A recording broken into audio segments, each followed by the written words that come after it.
جو یہ پڑھے گا اللہ اس کو اتنا عطا فرمائیں گے. آپ ذرا چھوٹے سا ایک لفظ کہہ رہا ہوں, جو یہ پڑھے گا اللہ اس کو اتنا عطا فرمائیں گے, اتنا عطا فرمائیں گے, اتنا عطا فرمائیں گے کہ اس کے ذریعے سے لوگوں کو روزی دیں گے.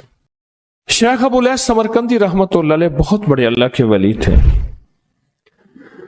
فرماتے ہیں جو شخص ہر نماز کے بعد ان کلمات کو 7 بار پڑھے گا, ان کلمات کو کیا پڑھے گا؟ 7 بار پڑھے گا. ان کلمات کو حیرت انگیز طور پہ فرمایا کہ اللہ پاک جل شانہ اس کو ولایت کا تاجدار بنائیں گے اور اتنا عطا فرمائیں گے کہ اس کے ذریعے سے وہ کاغذ کہاں ہے جو لبنان کے کوہ لبنان کا کاغذ ہے. آپ حضرات نے مجھے کہا ہم وہ دیں گے, کوہ لبنان کا کاغذ. جو یہ پڑھے گا اللہ اس کو اتنا عطا فرمائیں گے. آپ ذرا چھوٹے سے ایک لفظ کہہ رہا ہوں, جو یہ پڑھے گا اللہ اس کو اتنا عطا فرمائیں گے, اتنا عطا فرمائیں گے, اتنا عطا فرمائیں گے کہ اس کے ذریعے سے لوگوں کو روزی دیں گے. وہ ذریعہ بن جائے گا لوگوں کو روزی دلانے کا, وہ ذریعہ بن جائے گا لوگوں کو دولت اور رزق دلانے کا, وہ ذریعہ بن جائے گا لوگوں کو برکات اور ثمرات دلانے کا, وہ ذریعہ بن جائے. اللہ اس کے ذریعے سے لوگوں کو رزق عطا فرمائیں گے. اب آپ ان الفاظ کو غور سے سنیں. دیکھیں, الفاظ سے پہلے میں الفاظ کی حقیقت بتاتا ہوں. الفاظ سے پہلے الفاظ کی حقیقت بتاتا ہوں. آپ ذرا الفاظ سے پہلے الفاظ کی حقیقت کو غور سے سنیں, حقیقت کو غور سے سنیں. یہ بس والوں کے ساتھ آپ نے سفر کیا ہوگا, یہ اکثر ہوٹلوں پہ کھڑے ہوتے ہیں. جب ہوٹلوں پہ کھڑے ہوتے ہیں ڈرائیور اور بس کے عملے کا کھانا مفت ہوتا ہے. کچھ بندے لائے ہیں جو اپنا فکر کرتا ہے اگر وہ بس والا کہیں کھڑا کرتا, بس بند کر دیتا اور خود کھانا کھاتا, کیا مفت دیتے؟ جو دوسروں کو ساتھ لاتا ہے اور جو دوسروں کا فکر کرتا ہے اللہ اس کو بہت زیادہ نوازتے ہیں, بہت زیادہ. حضرت داؤد علیہ السلام نے عرض کیا کہ یا اللہ آپ کا نبی پیارا ہوں, بہت ہی زیادہ پیارا بننا چاہتا ہوں, تو کچھ میرے ساتھ شفقت فرمائے. تو آپ نے فرمایا داؤد میرے بندوں کو میرا محبوب بناؤ, میرے بندوں کو میرے قریب کرو, تم میرے اور پیارے ہو جاؤ گے. حضرت موسیٰ علیہ السلام نے اللہ سے عرض کیا کہ یا اللہ تیرا پیارا بننے کے لیے, محبوب بننے کے لیے کون سا عمل ہے؟ تو آپ نے فرمایا غیبانہ لوگوں کے لیے دعا کرو, غیبانہ لوگوں کے لیے دعا کرو. کیوں؟ منہ پہ دعا خوشامد پھر بھی بن سکتی ہے, دکھاوا پھر بھی بن سکتا ہے. جب غیبانہ لوگوں کے لیے دعا کرو گے فرمایا وہ دعا ایسے ہوگی جو تجھے 3 چیزیں دلائے گی. ایک میرا دوست بنا دے گی, اور ایک جتنا لوگوں میں رزق تقسیم ہوگا اتنا سارا تجھے ملے گا, اتنا سارا تجھے ملے گا. یہ بندہ مالدار اور تونگر بن جائے گا. دوسرا اور تیسرا فرمایا کہ اللہ جل شانہ تجھے لوگوں میں عزت دیں گے, وقار دیں گے, شان و شوکت دیں گے اور ہر دل عزیز کر دیں گے. صرف اپنے مزاج سے نکلا ہے, اپنی سوچ سے نکلا ہے, میری جنت ہو, میری قبر ہو, میری آخرت ہو, بس اور کوئی جائے نہیں. فرمایا کہ یہ اللہ کے لیے جب بندہ کرتا ہے. اب آپ میت کی دعا دیکھیں, اللہم اغفر لحینا, حالانکہ ساری دعا تو اس میت کے لیے مانگنی چاہیے تھی, اے اللہ جتنے زندہ ہیں ان سب کو معاف کر دے, ومیتنا جتنے مر گئے سب کو معاف کر دے. میت سامنے پڑا ہے, عین سامنے رکھ کے میت کے لیے دعا نہیں مانگی جا رہی, پہلے سارے زندوں کے لیے تاکہ ان کا خاتمہ ایمان پہ ہو, پھر میتوں کے لیے, وشاہدنا جو موجود ہیں, وغائبنا جو اس وقت نظر نہیں آ رہے غائب ہیں, وصغیرنا وہ چھوٹے ہیں, وکبیرنا وہ بڑے ہیں, وذکرنا وہ مذکر ہیں, وانثانا اے اللہ جو مؤنث ہیں. یہ دعا مانگ کے پھر کہتا ہے اللہم من احییتہ منا فاحیہ علی الاسلام, اے اللہ زندگی گزارنا تو کملی والے کی غلامی میں, ومن توفیتہ منا فتوفہ علی الایمان, اے اللہ اگر موت ہو تو ایمان کی موت دے دے. جو بندہ دوسروں کے لیے مانگتا ہے، جو بندہ دوسروں کے لیے چاہتا ہے، دوسروں کے لیے چاہتا. ابھی کچھ عرصہ پہلے ایک صاحب ہیں جو کچھ تعویذ وغیرہ پیر کچھ تھوڑا سا عامل ہیں، تو مجھے ملے، مجھ سے کہنے لگے ہم نے سفر تو اکٹھا شروع کیا تھا، سفر تو اکٹھا شروع کیا تھا، اور مجھ سے کہنے لگے اتنے آگے نکل گئے، وجہ؟ میں نے کہا فرق اتنا ہے، تو نے چھپایا میں نے بتایا، بس تو نے چھپایا میں نے بتایا. کہنے لگا نہیں کوئی اور وجہ ہے. اچھا، میں پھر اسے باتیں اور چلتی رہیں. چلتے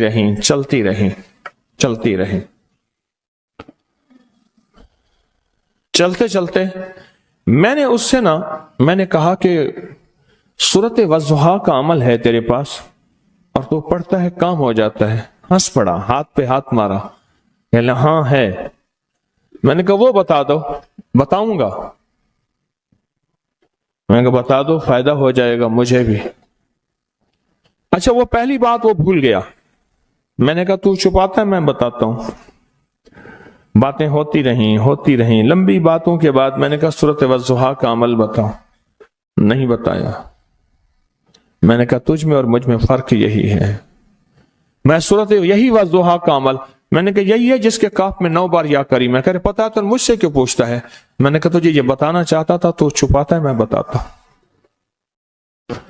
تو مدد اس کے مطابق آتی ہے. اللہ کو اپنی مخلوق اپنے بندے پسند ہیں. جو اپنے بندوں کو، اللہ کی بندوں کا راحت کو سوچتا ہے، جو اللہ کے بندوں کی اندر کے درد اور مشکلات اور مسائل کو سوچتا ہے، اللہ پہلے اس کا بھلا کر دیتا ہے. ہو بھلا کر بھلا، ہو بھلا سو بھلے کا بھلا، بھلا کر بھلے کی جگہ بھلا ہوگا. اب یہ جو دعا ہے جو میں آپ کو بتانے لگا ہوں، اب اس کے لفظوں پہ غور کریں. اللہم اغفر لامت محمد صلی اللہ علیہ وسلم. اے اللہ، اب حالانکہ آپ نے لیے پڑھ رہا ہے، اے اللہ ساری امت محمدیہ کو معاف کر دے. اللہم ارحم امت محمد، اے اللہ امت محمدیہ میں جتنے بھی ہیں سب پہ رحم فرما، رحمت فرما، مغفرت فرما. اللہم اصلح امت محمد، اے اللہ امت محمدیہ کی جتنے بھی مشکلات مسائل ہیں ان کی اصلاح کر دے، پریشانیاں دور کر دے. اللہم استر، اے اللہ ان کے پردے رکھ دے، امت محمدیہ کے پردے رکھ دے، امت محمدیہ کے پردے رکھ دے. اے اللہ کسی کے پردے نہ ہٹا. اے اللہ سب کی مغفرت فرما. اے اللہ پردے رکھ دے، پردے رکھ دے سب کے. اور اللہم اجبر،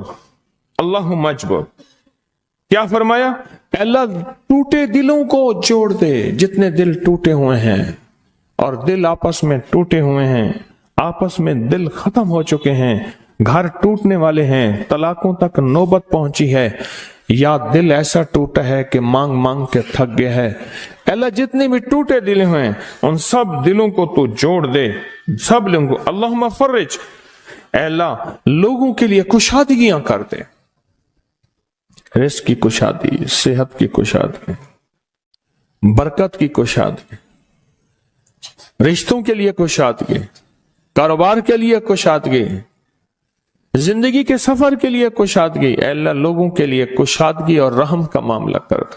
اب آپ سوچیں اس ساری دعا میں ایک دفعہ بھی اپنے لیے مانگا؟ ایک درویش کے پاس ایک بندہ گیا، حضرت ولایت کا کوئی شارٹ کٹ بتائیں، بالکل آسان راستہ.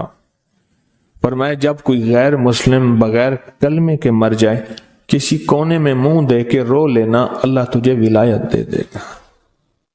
احساس، درد، غم، اللہ کو یہ پسند ہے اور اللہ کے ہاں اس کی قیمت ہے اور اللہ کی بارگاہ میں اس کی قیمت ہے.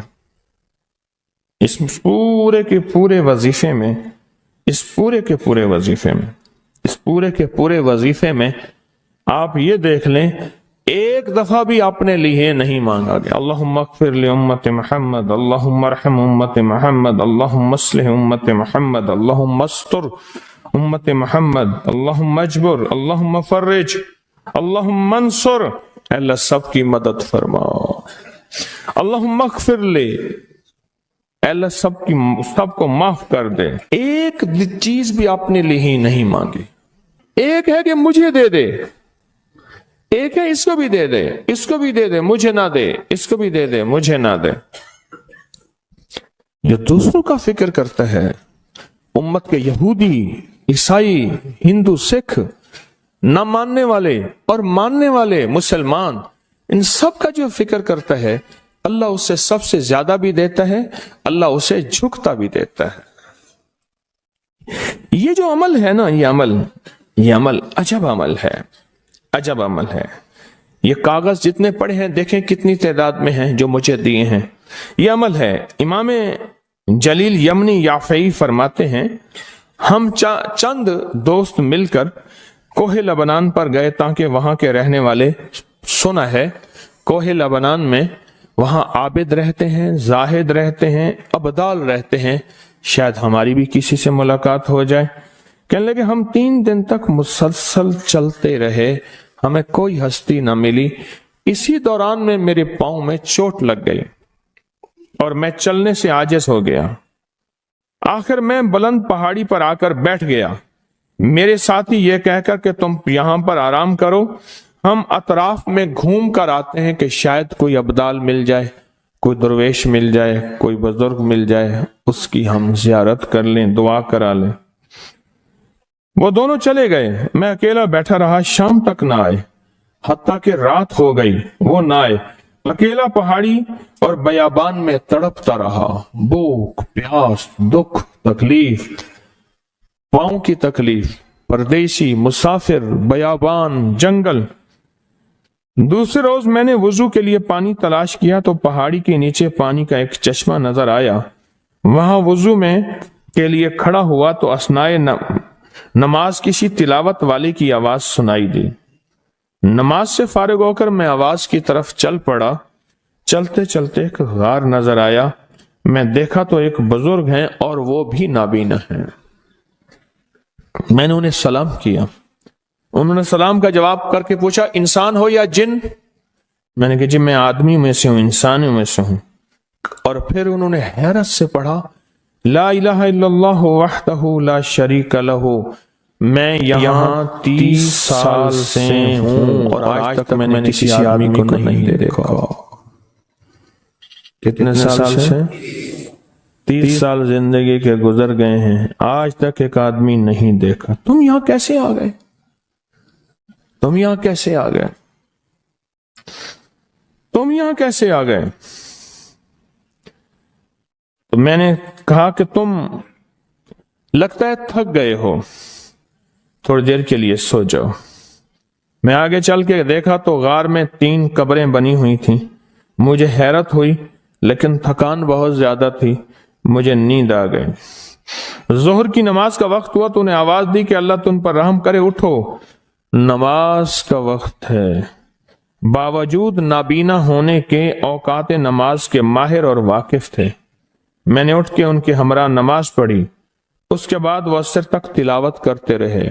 جب عصر سے فارغ ہوئے تو کھڑے ہو کر انہوں نے 3 مرتبہ یہ دعا پڑھی جو یہ دعا میں نے ابھی پڑھی ہے، صرف 3 مرتبہ پڑھی 3 مرتبہ یہ دعا پڑھی۔ عارف شاذلی ابو نعیم اصفہانی کے ساتھ لکھی ہے، جب ہم مغرب سے فارغ ہوئے تو میں نے ان سے دریافت کیا یا شیخ آپ امت کی مغفرت والی یہ دعا آپ کو کس نے سکھائی؟